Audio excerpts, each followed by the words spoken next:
est semblable à notre Dieu. En lui, nous avons la vie. En lui, nous avons toutes choses pleinement. Il nous donne en tout cas de pouvoir être là chez vous ce matin dans le cadre de cette émission Wake Up. Bienvenue à vous sur ce plateau. Nous avons le pasteur Oba Okaï Samuel. J'espère que j'ai bien prononcé. C'est bien prononcé. Shalom à vous. Shalom. Comment vous allez? Ça va bien, par la grâce du Seigneur. Dieu merci. Avec vous tout à l'heure, nous allons méditer la parole de Dieu. Merci. Et puis Jean-Richard est là pour Culture Actu et le saviez-vous? Bonjour Daniel, shalom à tous, on est très heureux d'être là également. Culture Actu, on parlera de musique, on va réveiller une vieille chanson, mais une chanson qui reste aussi d'actualité dans nos différentes assemblées. Et puis dans le saviez-vous, on va parler du sport et d'évangélisation. Est-ce que tu vas redonner un peu ce chant? Ah, je te laisserai le soin de le faire. Ah d'accord, je suis cette chanson. Et puis on parlera également de bonne santé, comme tous les mardis d'ailleurs, nous recevons le docteur Bois Oxens, médecin urgentiste. Shalom. Shalom, shalom téléspectateurs, shalom à tous. Encore moi, le visage du docteur, on est guéri en même temps. Moi, je suis guéri. Ce matin, j'étais un peu, mais quand je l'ai vu, vraiment, ça va. Ça va. En tout cas, quand je vous ai vu, ça va. Aujourd'hui, on parlera d'automédication. Ensemble, on verra un peu qu'est-ce que l'automédication. Oui. Quels sont surtout les dangers de l'automédication. Donc, restez Il y a des dangers. Oui. Ça peut aller jusqu'à la mort. Ça peut aller jusqu'à la mort. Franchement, il faut faire très, très attention. On en parlera tout à l'heure, mais pour là, nous allons passer à la méditation. Nous devons prendre une partie de la parole de Dieu pour pouvoir commencer notre journée. Et c'est tout de suite dans la rubrique Méditons ensemble.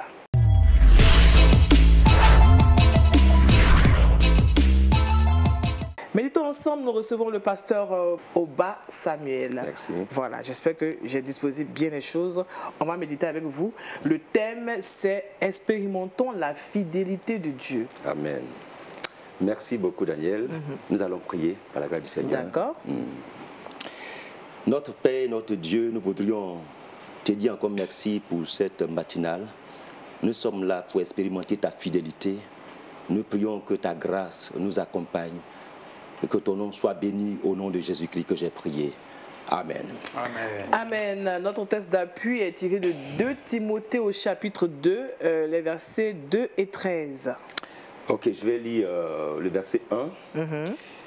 L'apôtre Paul dit dans 2 Timothée chapitre 2, « Toi donc, mon enfant, fortifie-toi dans la grâce qui est en Jésus-Christ, et ce que tu as entendu de moi en présence de beaucoup de témoins, confie-le à des hommes fidèles qui soient capables de l'enseigner aussi à d'autres. » Il dit dans le verset 3, « Souffre avec moi comme un bon soldat de Jésus-Christ. Il n'est pas des soldats qui s'embarrassent des affaires de la vie s'il veut plaire à celui qui l'a enrôlé. Et l'athlète n'est pas couronné s'il n'a pas combattu selon les règles. » Je continue le verset 6. « Il faut que le laboureur travaille avant de recueillir les fruits. » Le verset 7, il dit ceci. « Comprends ce que je dis, car le Seigneur te donnera de l'intelligence en toutes choses. » Je vais lire le verset 12 et le verset 13. « Si nous persévérons, nous régnerons aussi avec lui. Si nous le régnons, lui aussi nous régnera. Si nous sommes infidèles, il demeure fidèle, car il ne peut se régner lui-même. » Amen. Parole du Seigneur. Amen. Amen. Je voudrais ce matin dire merci au Seigneur, parce que le sujet que je voudrais aborder est intitulé « Expérimentons la fidélité de Dieu ». Généralement, les chrétiens aiment dire « Dieu est fidèle ». Oui. Dieu est fidèle. Quand il dit Dieu est fidèle, ça veut dire Dieu est digne d'être confiance. Ça veut dire que Dieu est solide. Le terme fidèle veut dire Emouna. Et quand on dit Emouna, ça veut dire derrière ce mot-là, il y a quelqu'un qui est solide. C'est un rocher. Emouna, c'est du grec. C'est du grec. D'accord. Comme hébreu, on dit pistos. Vous voyez un peu? Donc quand on dit Emouna ou pistos, ça veut dire fidèle. Quand on dit Dieu est fidèle, c'est un attribut.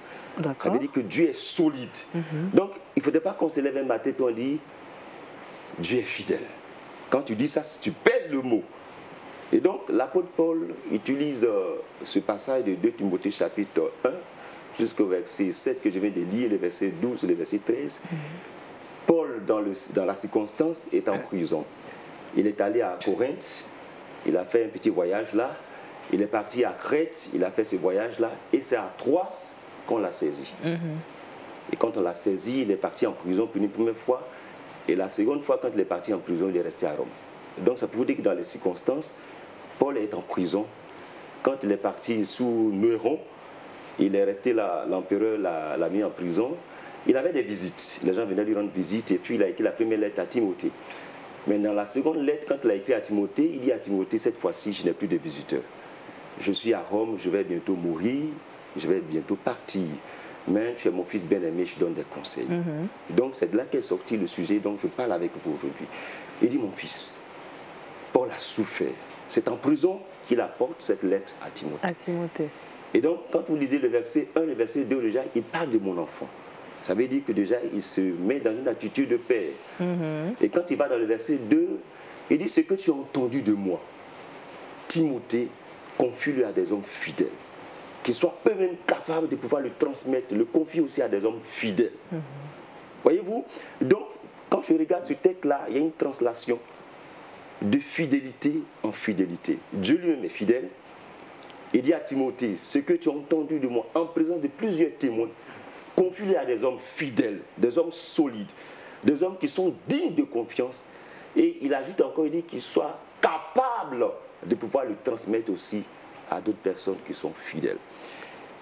Daniel, je dis bien que j'ai bien lu ce texte-là. Paul est allé plus loin. Il prend des images. Oui. Je vais citer ces images. Il dit, souffre avec moi comme un bon soldat, souffre avec moi comme un laboureur, souffre avec moi comme un athlète, souffre avec moi comme quelqu'un qui a un vase en main. C'est la première fois que l'apôtre Paul, dans la prison, donne ces images. Il en a donné plusieurs fois, mais il dit, souffre avec moi. D'abord, il faut être soldat en marchant avec Christ parce qu'il est fidèle. Il faut être un athlète parce qu'un soldat, lorsqu'il travaille, dans le texte même, il le dit bien, il dit, le soldat, il est enrôlé par son maître. Oui. L'athlète, lorsqu'il court, il ne court pas en trichant. Il court selon les règles. Il dit, je n'ai jamais vu un laboureur qui travaille sans attendre un fruit. Le laboureur, lorsqu'il travaille, il attend un fruit. Et puis il dit, rappelle-toi Timothée, souffre avec moi, mais sache que tu es un ouvrier. Et l'ouvrier ne doit pas rougir. Il doit travailler de façon honnête. Et puis vers la fin de ce passage-là, dans le 2 Timothée toujours, il donne une autre image, il parle de vase. Voyez-vous? Il dit, sois un vase d'honneur. Il y a plusieurs vases dans une maison. Il y a des vases de bois, de terre, en or et en argent. Mais il faut que toi, tu sois utile, Timothée. Donc, je parle de la fidélité de Dieu parce que aujourd'hui, on ne retrouve plus la fidélité de Dieu dans nos églises, dans nos assemblées. Les gens ne sont plus loyaux. Ils ne sont plus prêts à marcher avec Christ. Et ils ne sont plus prêts à souffrir pour le maître. Et l'apôtre Paul dit à Timothée, cette vie chrétienne-là qu'on présente, qui est une vie de facilité, je sais que tu vas connaître ça. Mais je veux te présenter un autre message. Parce que je suis en prison, j'ai les mains liées, je suis enchaîné, mais je me souviens que certaines personnes m'ont abandonné. Il a cité même dans ce texte de 2 Timothée chapitre 2, il dit, Démas m'a abandonné, Philette m'a abandonné, Hermogène m'a abandonné. Il en a cité plusieurs. Mais de l'autre côté, il va commencer à citer des frères qui ont bien travaillé, qui ont souffert avec lui. Et il en a cité dans ce texte-là près de 23 personnes. Il dit, et ils ont compris la fidélité de Dieu. Ils ont compris que marcher avec Christ, ce n'est pas une marche de circonstances. Quand ça marche bien, on dit Dieu est fidèle. Voyez-vous, ils sont dans les églises, nombreux qui sont là, qui disent Jésus est fidèle, mais ils ne savent pas ce qui est derrière la fidélité de Dieu. Et donc, je voudrais dire à quelqu'un qui m'entend ce matin que l'apôtre Paul nous rappelle que la souffrance dont nous devons peut-être saisir, quand vous lisez 1 Pierre chapitre 4, verset 6, Pierre aussi en parle. Il dit, il y a certaines personnes qui souffrent parce qu'ils sont malfaiteurs, ils souffrent parce qu'ils sont voleurs, ils souffrent parce qu'ils se sont ingérés dans les affaires d'autrui, mais si quelqu'un souffre parce qu'il est chrétien, qu'il glorifie Dieu. Amen. Et là, ça veut dire que cette personne a compris la fidélité de Dieu. Et pourquoi je dis expérimenter la fidélité de Dieu? Dans le verset 12 de 2 Timothée chapitre 2, et dans le verset 13, et je voudrais qu'on regarde ça ensemble. Oui. Il dit, si nous persévérons, nous régnerons aussi avec lui. Si nous le régnons, lui aussi nous régnera. Si nous sommes infidèles, il demeure fidèle, car il ne peut se régner lui-même. Amen. Aniel, c'est profond. Si tu veux marcher avec Christ, qui est fidèle, sache que tu dois persévérer, tu vas régner avec lui. Si tu veux marcher avec Christ qui est fidèle, sache que Christ veut que tu partes en eau profonde avec lui. Si tu le régnes, il va te régner. Oui, c'est ce que nous dit le texte. L'apôtre Paul dit à Timothée, si tu le régnes, il va te régner. Mais si tu es infidèle, puisque plusieurs chrétiens régnent le Seigneur, plusieurs chrétiens abandonnent le Seigneur, lui, il demeure fidèle. Il est émouna, il ne change pas. C'est l'un de ses attributs qu'il ne faut pas jouer avec. Si tu es fidèle, lui demeure fidèle. Et je vais dire à quelqu'un, ne chante pas ta fidélité est grande. C'est pas la bonne voix, Oui. sinon j'allais vous chanter. On chante ça tout le temps. Jésus est fidèle, Jésus est fidèle. Si les hommes de ce monde m'abandonnent, Jésus est fidèle. Moi je bénis Dieu, je les écoute, mais je vais dire à quelqu'un, désormais maintenant, quand tu dis Jésus est fidèle, sache que il est émouna, il est solide. Alléluia. Regarde-le et dis-lui, tu es solide, tu es digne de confiance. Et il faut prendre la voie de la souffrance, parce que je vais dire aujourd'hui, on a annoncé un évangile de prospérité, un évangile de facilité. Au point où les chrétiens sont rentrés dans ce moule-là, ils ne sont plus prêts à endurer la persévérance. Il n'y a pas de vie chrétienne sans persévérance, sans souffrance. Il faut prendre, pas que je cherche la souffrance, mais la souffrance qui vient vers moi, qui devient une épreuve, dans ma manière à regarder celui qui est fidèle. Amen. Et même si le mariage n'est pas encore venu, je bénis le Seigneur. Même si l'emploi n'est pas encore venu, je bénis le Seigneur. Même si l'enfantement n'est pas encore venu, je bénis le Seigneur. Amen. Et comme l'apôtre Paul le dit, si nous le régnons, il va nous régner.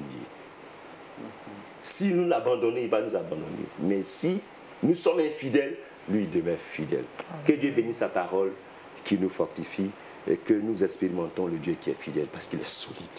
Que Dieu bénisse sa parole. Nous allons prier le Seigneur. Amen. Avant de prier, pasteur, oui. on va prier tout à l'heure. Oui. On aimerait avoir des éclaircissements, on va échanger avec vous maintenant, parce qu'on a parlé de beaucoup de choses, de Emouna, et puis l'autre c'était quoi, Christos Pistos. Pistos. Oui. Ah d'accord. Ok. Bon, je ne vais pas venir là-dessus, parce que ce sont des langues que moi je n'ai pas apprises, donc je ne peux pas venir là-dessus.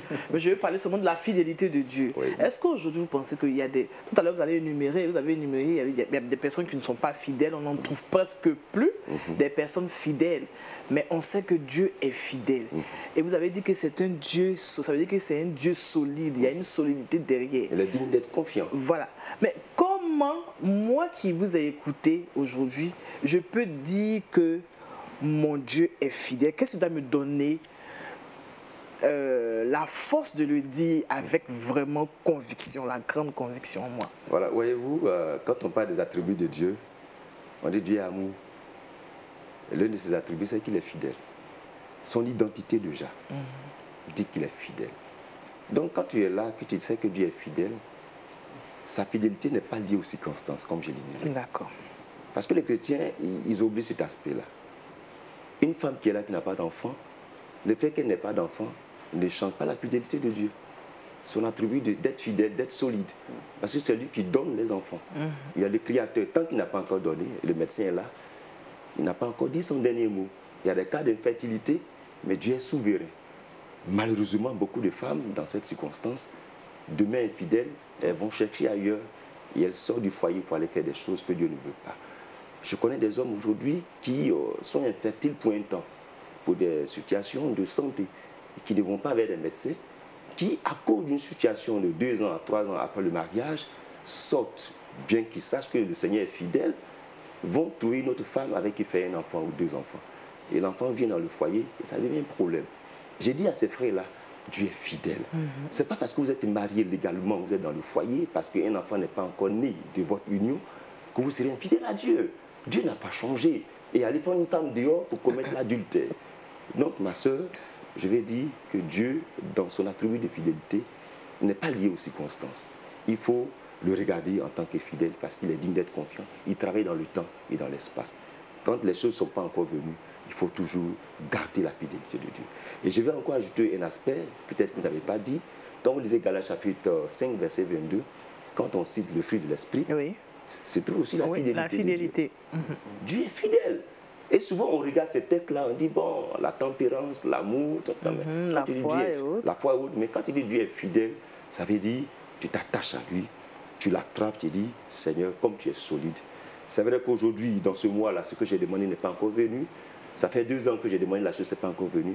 Mais toi seul sais pourquoi ça ne vient pas. Parce qu'il y a des choses que Dieu peut répondre aujourd'hui qui peuvent être bien pour toi. Il y a des choses qu'il refuse de donner parce qu'il est fidèle. Parce qu'il sait que si tu donnes ça maintenant, ça va te détruire. Lorsque ça va venir, tu vas dire, ta fidélité est grande. Tu vas commencer à chanter sa fidélité parce que c'est au moment opportun qu'il a envoyé cela. Que Dieu bénisse sa parole. Amen. Est-ce qu'il y a notamment des bénédictions liées à la fidélité qu'on manifeste chaque jour à l'endroit de Dieu? Oui, oui, oui. Je veux te dire que il y a des bénédictions attachées à cela. Parce que la fidélité, quand vous la voyez, c'est comme la loyauté. Vous voyez, vous savez, vous êtes en train de dire à Dieu, je suis attaché à toi. Je vois jaune, je vois orange, je vois vert, je suis attaché à toi. La première bénédiction qui est attachée à ça, c'est que sur la terre, tu verras les choses se passer. L'apôtre Pierre est venu voir Jésus, il a dit à Dieu, Jésus, nous on t'a suivi, on gagne quoi? Il dit, moi je suis fidèle. Je suis fidèle. Moi Jésus, je suis fidèle. Regardez sa prière, ça se décale dans Jean chapitre 17. Il a prié pour ses disciples, mais il n'a pas eu la fidélité. Il dit à Pierre, sur cette terre, avant que tu partes au ciel, maison. Il a cité, hein? Il dit maison. Tout ce que l'homme peut avoir sur cette terre, tu auras ça. Avant qu'on ne parte au ciel. Donc celui qui est fidèle à Dieu, dans le temps, il y a l'espace, les grâces qui sont attachées à ce que l'homme peut avoir sur cette terre, si ce n'est pas l'argent que les gens cherchent, Dieu en donne. Mais ça dépend de la façon dont tu vois l'argent. La bénédiction matérielle, Dieu en donne. Tu as besoin d'une maison. Si tu es fidèle, Dieu va t'en donner. Mais pour le temps dans l'espace, demande à Dieu. Parce qu'il y a des gens qui font des prières qui ne sont pas conformes à la volonté de Dieu. Et l'apôtre Jacques dit, vous demandez mal et vous ne recevez pas. Tu es fidèle. Si tu demandes pour satisfaire tes besoins, ça veut dire que Dieu ne trouve pas quelque chose de bon dedans. Parce qu'il faut que ce que tu demandes à Dieu, Dieu voie son intérêt dedans. Tu me comprends? C'est ça. Donc il y a des bénédictions qui sont attachées à la fidélité. Tant que les chrétiens sont fidèles, parce que c'est pourquoi nous sommes appelés des fidèles. Nous sommes des croyants, mais notre identité, nous sommes des fidèles. Des fidèles à Christ. Nous sommes des fidèles à Christ. Et donc nous sommes attachés à la grâce qui est matérielle, qui est spirituelle. Et puis, je vais dire, cette grâce de prospérité. C'est ça. Voilà. Et puis aussi dans le ciel, aussi, on dira, bon et fidèle serviteur, hein, dans la présence de ton maître. C'est ça. Mais je vais dire que ce qui est intéressant, c'est que les gens pensent que c'est quand on va arriver au ciel qu'on va commencer à voir des choses. Non, nous sommes fidèles. D'abord, nous sommes des chrétiens, nous sommes fidèles. Mais Dieu a promis des choses qui sont attachées aux chrétiens qui sont fidèles. C'est pourquoi l'apôtre Paul a pris le soin de dire, confie-le à des gens qui sont fidèles. Et le terme qu'il a utilisé dit, capables. Des hommes capables. Moi, j'ai dit, il y a une page qui est sortie pour juste faire une digression. Dans le temps, on dit Marie capable. Marie capable. Mais je suis bien passé pour vous donner... c'est ça, j'ai demandé à une vidéo, j'ai demandé à une tata, dit, maman, dis-moi pourquoi est-ce qu'on dit Marie capable.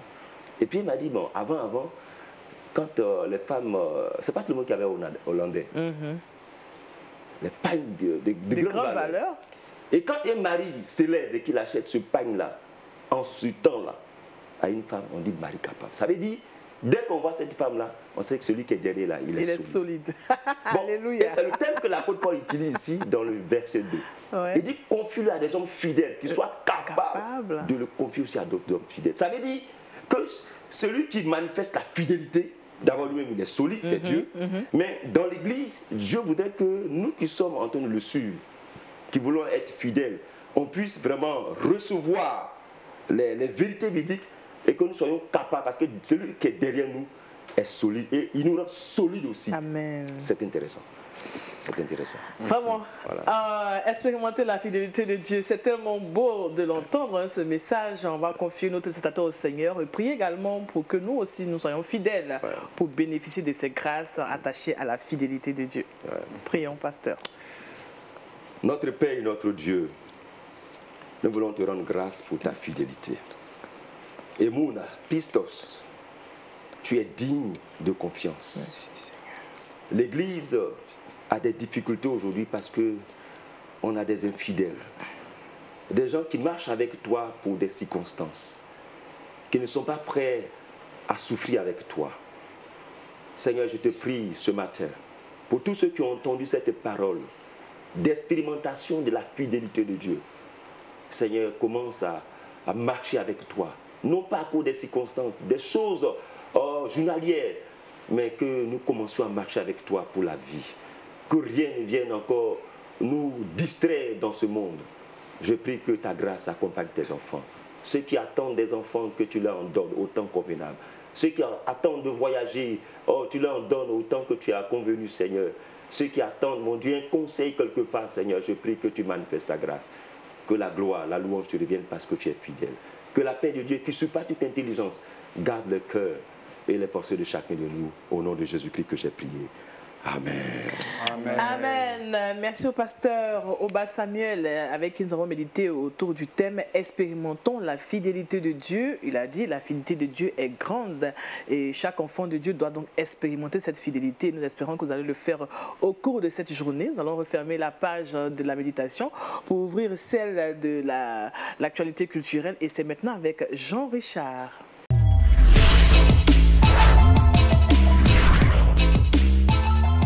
Jean-Richard, avec toi, on parle de musique. Effectivement, merci Daniel. Aujourd'hui, comme je l'ai dit d'entrée de jeu, on a décidé de parler de musique et vous savez que depuis quelques temps, on a entrepris de vous présenter quelques chansons, quelques bonnes vieilles chansons qui sont dans les archives de la musique que nous dépoussiérons pour le bonheur, bien évidemment, de toutes ces personnes qui nous suivent. C'est vrai que ces chansons-là, nous les chantons par moments dans nos différentes assemblées, dans nos différentes communautés, mais sans pour autant connaître l'histoire de ces chansons, comme je l'ai dit donc.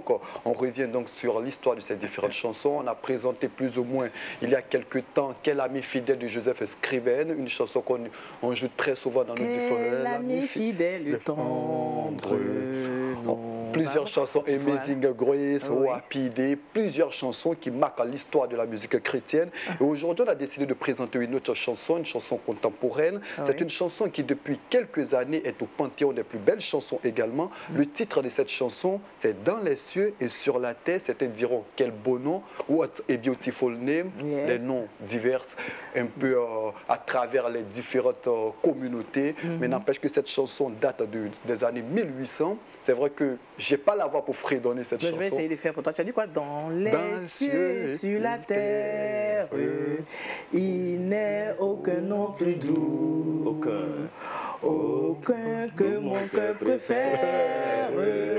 Au nom du Christ mort pour moi, alléluia, quel beau nom, quel beau nom, porte le loin de l'éternel. Quel beau nom, quel beau nom, quel beau nom,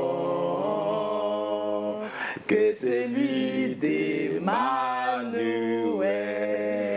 Merci à vous. On acclame le Seigneur pour moi quand même parce que j'ai fait l'effort. Avec le pasteur, oui, il a fait la pasteur. Eh bien, c'est une vieille chanson qui date des années 1800 et aujourd'hui, j'ai décidé de vous rapporter l'histoire de cette chanson.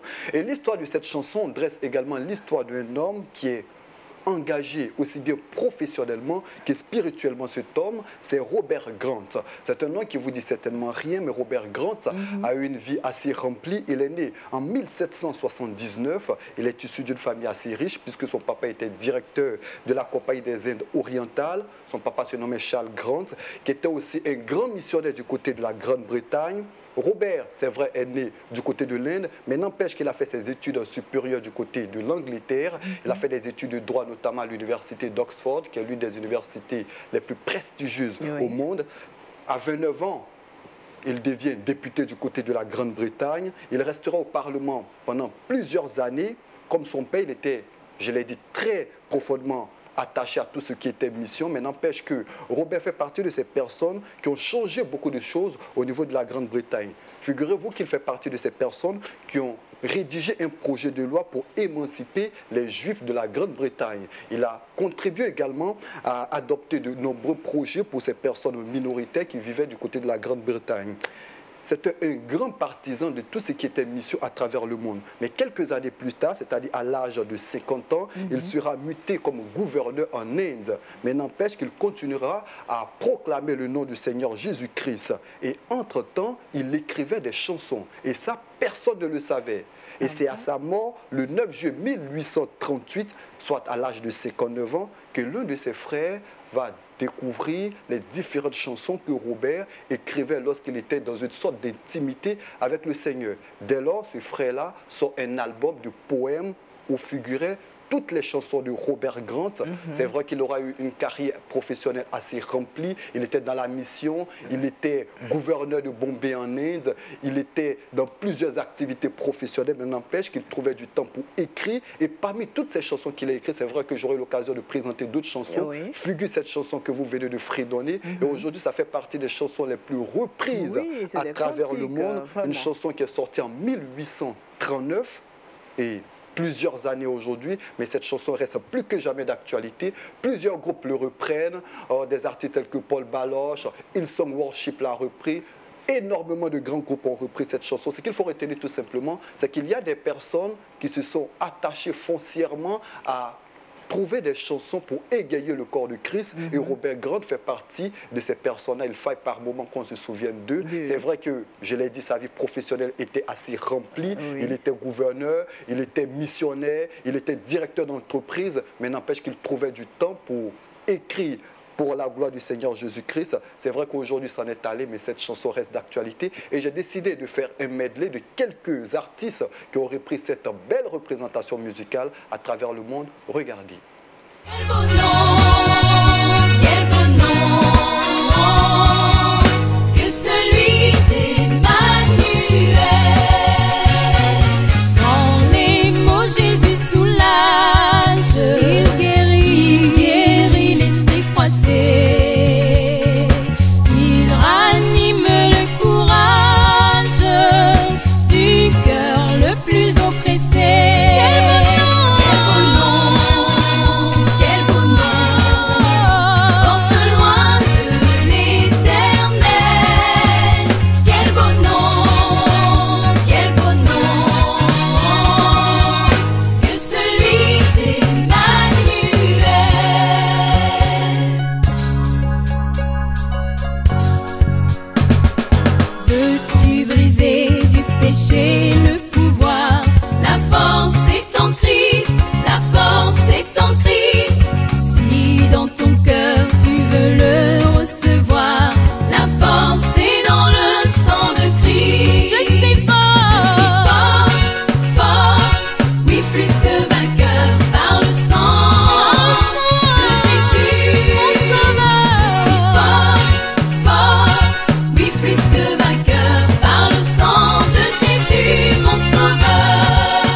Quand on t'écoute, on a l'impression que Robert Grant, à travers ce cantique justement, manifestait aussi la fidélité de Dieu. Quand il dit dans les cieux et sur la terre, il n'y a aucun nom plus doux. Effectivement. Ça veut dire qu'il a expérimenté ce nom, il a expérimenté quelque part la fidélité de Dieu, pasteur. Oui, c'est ça, c'est ça. Ce que je retiens de ce que le frère vient de dire, quelqu'un qui a un rang aussi élevé. Je me suis posé la question, mais comment ça se passe? Gouverneur en son temps. Il est député. Ben, il a trouvé du temps pour composer des textes. C'est intéressant. Déjà, ça nous interpelle pour dire, bon, beaucoup de chrétiens disent, je n'ai pas assez de temps. Non, non. On a du temps pour le Seigneur. On a du temps pour le Seigneur. C'est la première chose que je peux dire. D'accord. En tout cas, merci Jean-Richard. On espère avoir encore de grands cantiques comme ça à découvrir. On reviendra avec d'autres cantiques qui marquent l'histoire de la musique chrétienne. Il y en a tellement. Et puis Robert Grant fait partie de ceux-là qui ont écrit énormément de cantiques. Je reviendrai avec d'autres de ces chansons et là, vous serez surpris. Bon, ça me fait pendant que vous étiez en train de parler, bon, David. Ce monsieur-là. Oui, David, le roi David. Le roi David. Il était très occupé. Oui. D'abord, David est compositeur, David est chanteur, David est harpiste, David est berger. Il est militaire. Il est militaire. Non, il n'était pas militaire, madame. Il était quoi? Quand je dis il est berger, laissons il est berger. Bon, il est berger. Parce que, il est berger. Et lui, il est au fond là-bas. Parce qu'avant d'être soldat, comme vous êtes en train de dire, David était en brousse. Oui, il était. Ce que je vais relever, c'est qu'il était très occupé, mais il a composé des cantiques dans sa souffrance. Il a connu ce qu'on appelle l'homme de la vallée de la mort. Et quand il écrit, beaucoup de chrétiens ne savent pas ce que David est danseur. Ah oui, il est descendu de... David est un grand roi, il s'est levé pour danser. Donc moi, je suis un homme des arts chrétiens, pendant qu'il parlait de Robert Grant. Tant qu'il était chargé, il arrivait à composer. Pendant que vous parliez, mon esprit s'est ouvert sur David pour dire, autant qu'il était occupé à gérer la bergerie de son père, David passait son temps aussi à composer des cantiques. Je vous apprends qu'il a composé près de 73 cantiques. Et quand vous lisez les psaumes de tentation, on ne les lit pas comme ça. Quand il dit le psaume 51, il dit, il parle de sa vie, hein, avec Bathsheba, ses chutes, ses hauts et bas. Pratiquement, ça veut dire beaucoup de choses. Et puis, il y a des poèmes qu'il écrit, des psaumes qu'il écrit. Je pense qu'on va trouver un temps pour découvrir David avec le pasteur. C'est ça. C'est intéressant. Hein? Donc, vous êtes déjà en contact. Vous êtes en contact parce qu'il va vous donner les cantiques de En tout cas, David aussi a manifesté à tout moment la fidélité de Dieu dans ses écrits. Et je pense qu'aujourd'hui, c'est une grâce pour nous de savoir que notre Dieu se manifeste dans les choses auxquelles, bon, on s'attend le moins, mais il est toujours présent. C'est ça. Merci Jean-Richard pour la rubrique Culture Actu. On va te retrouver tout à l'heure pour le saviez-vous, parce que là, encore, on parlera d'évangélisation cette fois-ci. Mais pour l'heure, on va parler de bonne santé. Nous sommes en bonne santé avec le docteur Oxiens Bois.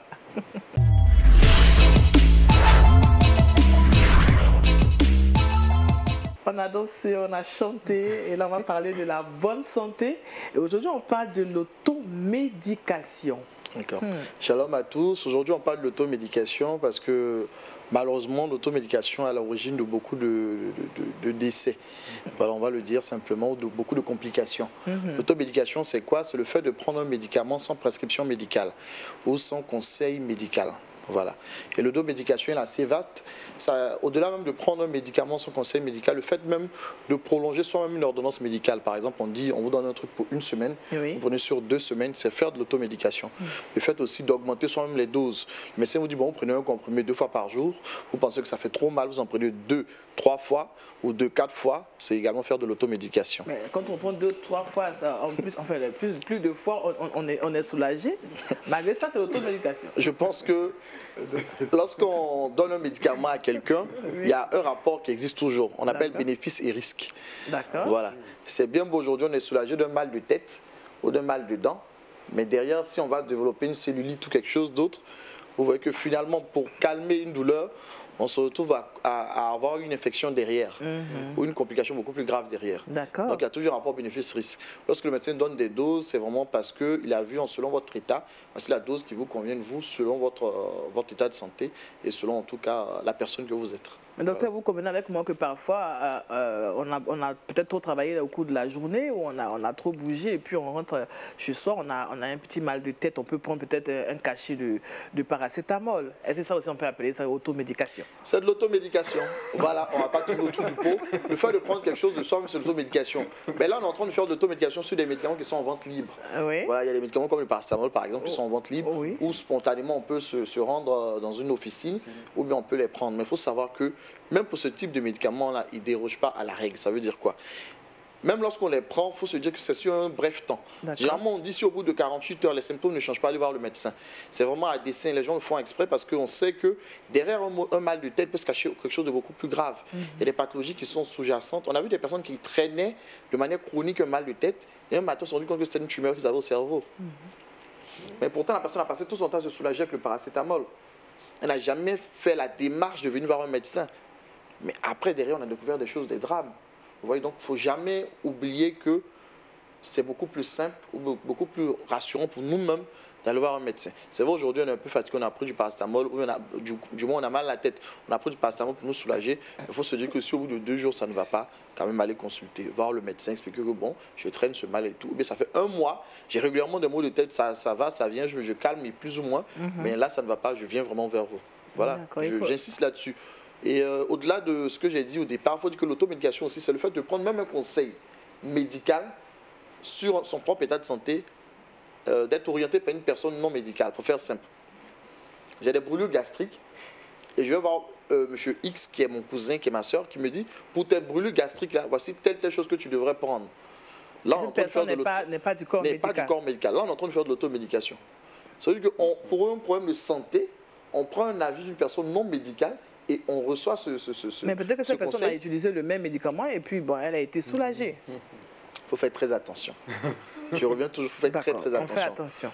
vous avez été soulagé parce que vous avez présenté, il y a un truc qu'on appelle en médecine les symptômes, comme le mal de ventre. Le mal de ventre peut être vu dans beaucoup de maladies. On peut avoir une ulcère gastro-duodénale, c'est-à-dire de l'ulcère, puis présenter des brûlures au ventre. On peut avoir autre chose et présenter également des douleurs au ventre.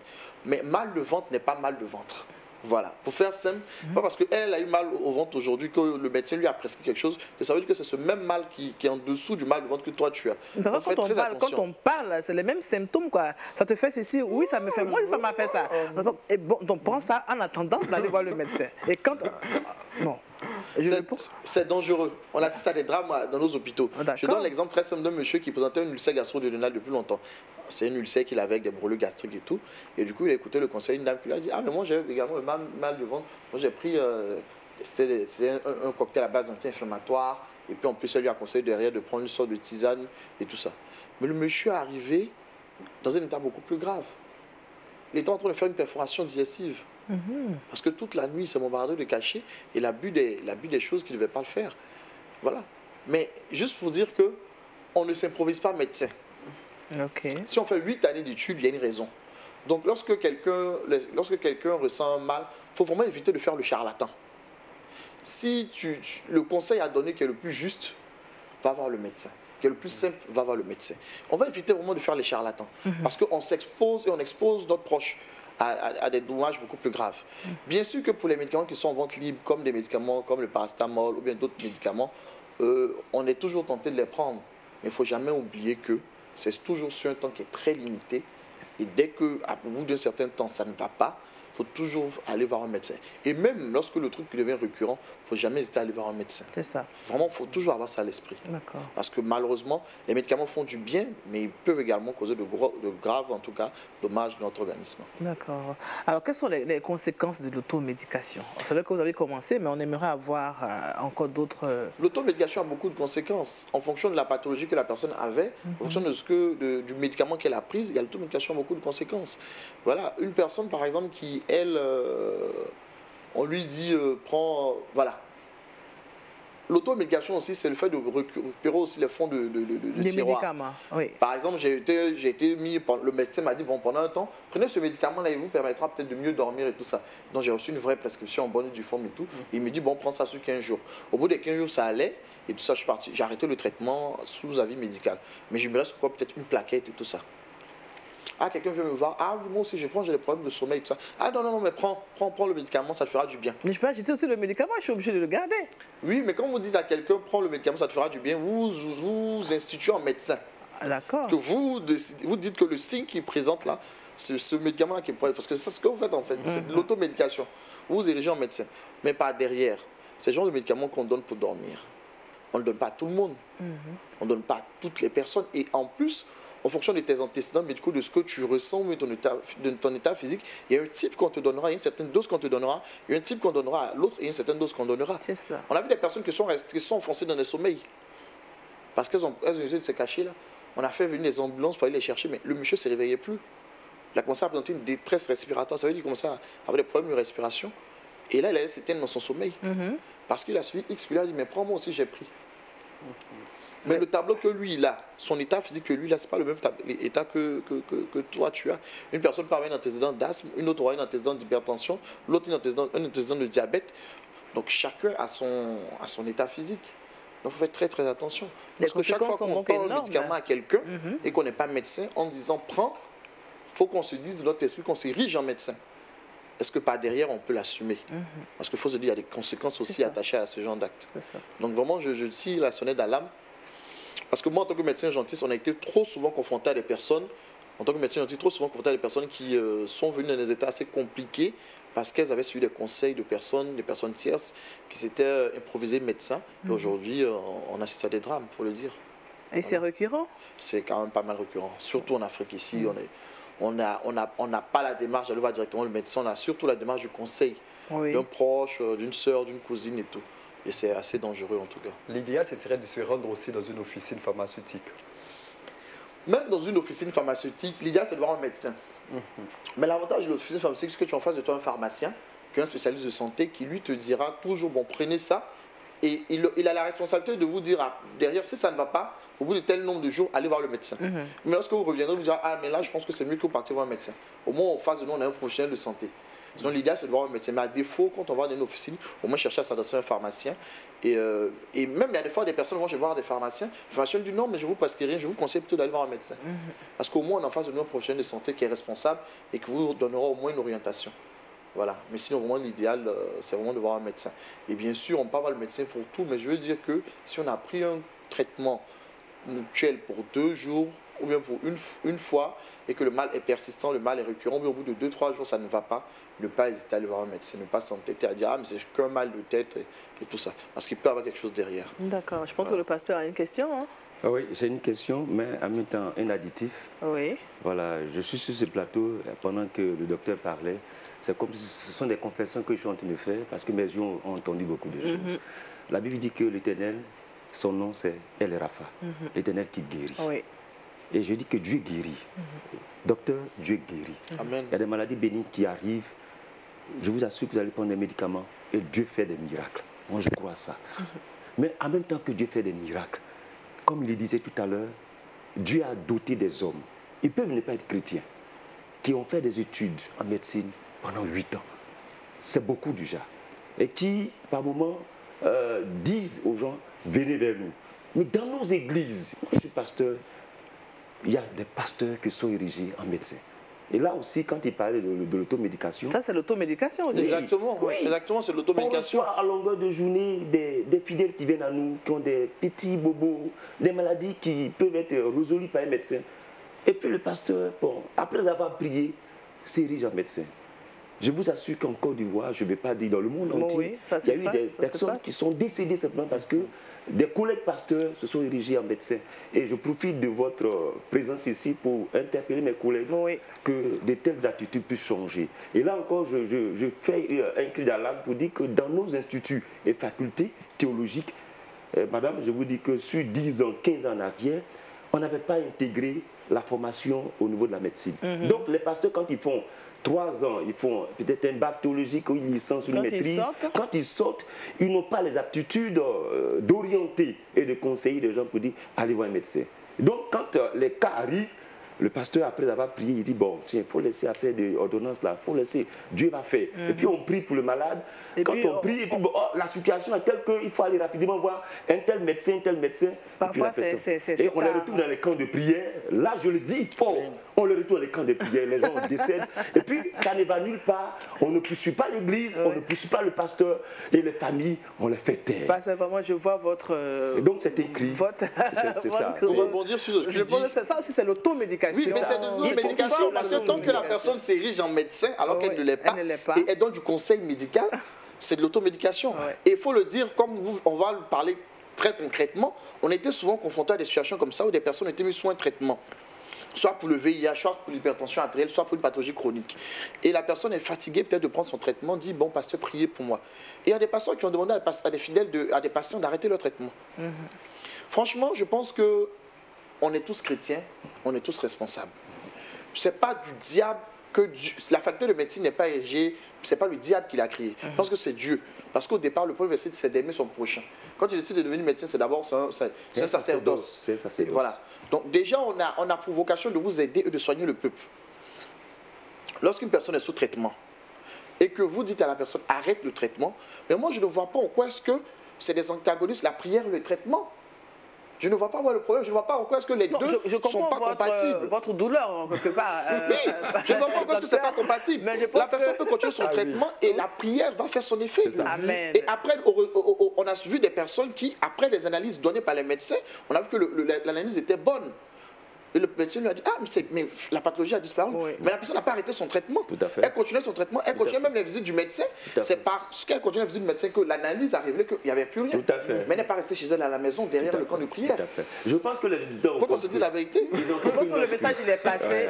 Tout ça, c'est de l'automéditation. Il faut aller voir le médecin quand on est malade. Il ne faut pas rester là et puis analyser soi-même et dire que c'est ça, c'est ça. Une fois, je l'ai fait et ça m'a coûté quelque chose. Je pense que ça a été une leçon leçon pour moi. Voilà. Et ce que vous êtes en train de dire, ça interpelle plus d'une personne qui nous regarde. Et je pense que l'automédication aujourd'hui est à proscrire, n'est-ce pas, docteur?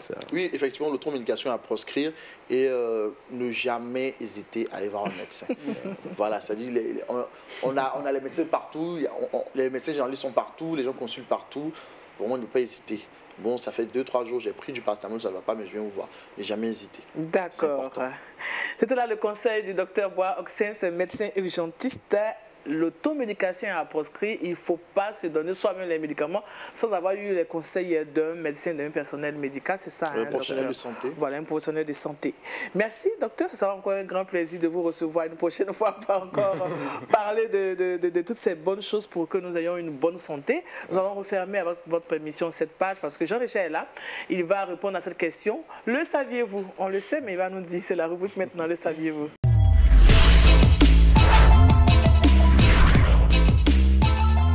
Jean-Richard, on ne parle plus d'automédication, on ne parle de santé maintenant, mais plutôt de sport et évangélisation.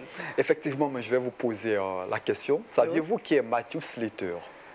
Non, personnellement. C'est un sportif qui s'est illustré il y a de cela quelques jours. Lors de la finale du Super Bowl, pour ceux qui ne le sauraient pas, le Super Bowl, c'est une finale de football américain. C'était la 53e édition il y a de cela quelques jours. C'est d'ailleurs l'une des compétitions les plus suivies au monde. Je l'ai dit, c'était la 53e édition. C'est une compétition qui met face à face à la conférence Ouest et la conférence Est au niveau des États-Unis. Les deux équipes qui se seront révélées tout au long de l'année.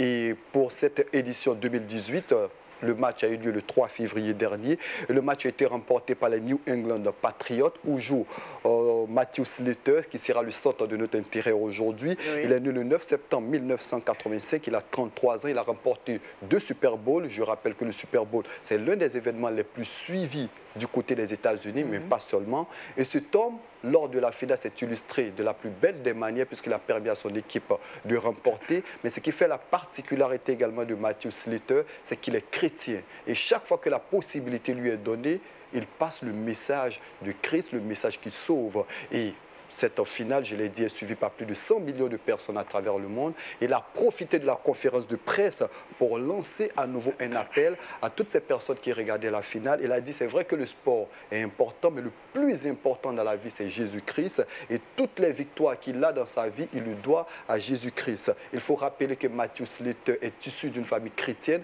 Son père était également grand sportif. Son père, d'ailleurs, a remporté en 1996 un prix qui est donné à toutes ces personnes qui apportent quelque chose d'assez nouveau dans la société américaine en 1996. Et son fils, en février 2017, c'est-à-dire il y a de cela 2 ans, a rapporté le même prix. C'est-à-dire que c'est quelque chose qui est perpétué chez les Slater. Et Slater, chaque fois qu'il a la possibilité, ne cesse de rappeler que c'est Jésus qui sauve. Il a profité de cette lucade où plusieurs millions de personnes regardaient pour lancer à nouveau le message de Christ. C'est un exemple qu'il faut, pourquoi pas, essayer de représenter dans d'autres pays. On sait que le sport est quelque chose qui est apprécié par bon nombre de personnes. Et lancer de tels messages, je pense que va contribuer à amener les jeunes, à toutes ces personnes qui sont férus de sport, à s'attacher davantage à Jésus-Christ. Cela nous démontre que le sport et l'évangélisation peuvent faire bon ménage. Effectivement. C'est ça, c'est important. Des familles que j'ai rencontrées, où dans cette famille-là, il y a des enfants qui ont voulu jouer au football. L'enfant, il est né, il est à 2 ans, 3 ans, 4 ans. L'enfant dit, je veux être footballeur. Et puis, le père dit, je ne t'ai pas envoyé à l'école pour être footballeur. Et on a détruit la destinée d'un enfant. Mais aujourd'hui, un enfant chrétien qui veut faire le football, moi, je dis, il faut lui donner la possibilité de le faire. Voici un bel exemple. C'est un témoignage. Je prends un exemple toujours dans le sport, en dehors du football, parce que le football est un moyen d'évangélisation, comme il est dit. Mais il y a d'autres sports qui sont là. Le tennis, l'handball. Imaginez-vous ce corps-là. Autant de fois qu'on a des chrétiens qui sont là-bas, imaginez-vous, qui prennent la parole. Et encore que le sport attire du monde, traîne du monde. L'athlétisme, par exemple. Si on a des chrétiens qui sont à ce niveau-là et qui briquent des couronnes, je pense que lorsqu'on va te donner le micro, quand tu vas dire un mot, quand tu vas dire Jésus, tous tes fans là, Tu auras évangélisé. Tu auras évangélisé. Et je pense qu'il faut donner l'occasion aux chrétiens, surtout aux mères, de libérer leurs enfants. Moi, j'ai compris ça très tôt. D'accord. Moi, dans les arts, moi, j'ai libéré mes enfants. Mes enfants... Il y a un footballeur dedans? Non, il y a un plasticien. Ah, d'accord. Il fait le dessin et puis ma fille est musicienne. Avant, il y a 10 ans en arrière, une maman va te dire mon enfant ne peut pas être musicienne. Non, on peut pas ça. Mon enfant peut être plasticien, mon enfant ne peut pas être cinéaste, il ne peut pas être acteur, il ne peut pas être homme de théâtre. Vous voyez, tout a changé. Le sport est un grand moyen d'évangélisation. Félicitations, comme il s'appelle là? Matthew Slater. Maintenant, j'ai la gravure dans mon cœur. Il faut dire aussi que le sport est très très bon pour la santé. Oui, parce que malheureusement, les chrétiens ne sont pas vraiment les personnes qui vraiment s'y adonnent. La marche aussi, c'est du sport, non? La marche, c'est le sport, le jogging, le footing, tout. Les gens sont dans les voitures à longueur de journée, ils n'aiment pas marcher. Non, c'est-à-dire même si tu penses ne pas avoir le temps le soir, quand même, tu peux trouver une salle dans le quartier où tu vas pouvoir t'exercer et tout ça. Moi, j'encourage parce que c'est très très bon pour la santé. Et puis profiter aussi pour distiller la parole de Dieu. Exactement, parce que c'est des endroits de communion, des endroits de cohésion et des endroits, en tout cas dans les salles, en tout cas on croise du monde. Donc c'est toujours un moyen de véhiculer l'évangile. Vraiment, nous sommes déjà au terme du temps qui nous est imparti. Je pense que Jean-Richard va nous donner le verset boussole qui va nous permettre de conduire notre journée aisément. 2 Timothée 2, le verset 13 qui dit, et je cite, « Si nous sommes infidèles, il demeure fidèle, car il ne peut se régner lui-même. » Il ne peut se régner lui-même. C'est une parole forte, pasteur. Il ne peut se régner lui-même. Les hommes arrivent à régner Dieu, lui ne peut pas se régner. Si tu es fidèle, lui demeure fidèle. Amen. C'est intéressant.